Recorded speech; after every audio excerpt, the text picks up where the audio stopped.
আসসালামু আলাইকুম রহমতুল্লাহ বরকাতুহ। সম্মানিত দর্শক, আমরা এখন যাচ্ছি মক্কা থেকে মদিনায় আলহামদুলিল্লাহ, এবং দেখতে পাচ্ছেন অসম্ভব অসম্ভব সুন্দর পাহাড়ি রাস্তা আলহামদুলিল্লাহ।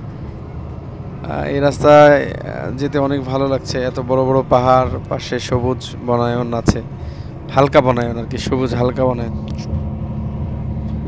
এই পাহাড়গুলো দেখতে এত সুন্দর লাগছে যে আপনাদেরকে না দেখায় পারলাম না। আলহামদুলিল্লাহ, এই হলো অবস্থা, দেখেন কত সুন্দর। আল্লাহু আকবার। অসংখ্য খালি পাহাড় আর পাহাড়, সৌদি আরবে অসংখ্য পাহাড় আলহামদুলিল্লাহ, যেটা আসলে আপনাদেরকে বলে শেষ করা যাবে না, এত বেশি পাহাড়। আর পাহাড়গুলো দেখে আলহামদুলিল্লাহ অনুভূতি ভাষায় প্রকাশ করার মতো নয়। দেখেন, আপনি দেখেন যে কত সুন্দর পাহাড়। রোদ পড়ার কারণে আরো বেশি সুন্দর লাগছে আলহামদুলিল্লাহ। এরকম মক্কা থেকে মদিনা যাওয়ার পথে এরকম অসংখ্য পাহাড় পড়ে, খালি পাহাড় আর পাহাড়। যে পাহাড়গুলো দেখে আপনি যেমন মানে আপনার আত্মা স্বাদ হয়ে যাবে ইনশাল্লাহ। পাথরের পাহাড় সব, দুটো একটা ঝাড় গাছ মাঝে মাঝে দেখা যায়। বিভিন্ন জায়গাতে লোকালয় নাই বললেই চলে, বিভিন্ন জায়গায় উটের খামার দেখা যাচ্ছে, আবার ওই যে দুম্বার খামার দেখা যাচ্ছে। এভাবে আর কি হচ্ছে আলহামদুলিল্লাহ।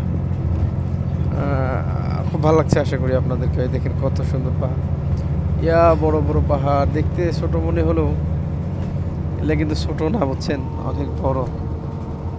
আল্লাহু আকবার। এখন মদিনায় যাচ্ছি। মক্কায় প্রায় 7 দিন 8 দিনের মতো ছিলাম। এখন মদিনার দিকে আমরা ধাবিত হচ্ছি, এবং মদিনায় গিয়ে মদিনার ভিডিওগুলো পাবেন ইনশাআল্লাহ। তবে এই ভিডিওগুলো দেখে অবশ্যই আপনিও আসার চেষ্টা করবেন ইনশাআল্লাহ। আসলে অবশ্যই আপনাকেও ভালো লাগবে, আর ভালো লাগলে বুঝতেই তো পারছেন, আশা লাগবে। অবশ্যই আল্লাহর কাছে দোয়া করবেন, আল্লাহ যেন হজে আসার তৌফিক দান করে। আমরা তো করলামই আলহামদুলিল্লাহ, কোনো একদিন যেন আল্লাহ কবুল করেন হজের জন্য। পাহাড় দেখতে দেখতে যাচ্ছি, এবং সেই দোয়াই করছি বারবার, আল্লাহ যেন এই উমরাটাকে কবুল করে নেন, এবং হজের জন্য যেন আল্লাহ তাআলা কবুল করে নেন ইনশাআল্লাহ। আর আপনাদের কাছে উদাত্ত আহ্বান রইল, আমার জন্য দোয়া করবেন, আর আমার চ্যানেল সাবস্ক্রাইব করবেন, লাইক করবেন, সাবস্ক্রাইব করবেন ইনশাআল্লাহ। বিদায় নিচ্ছি। Signing out, Ashraful Islam. আসসালামু আলাইকুম রহমতুল্লাহি ওয়া বারাকাতুহু।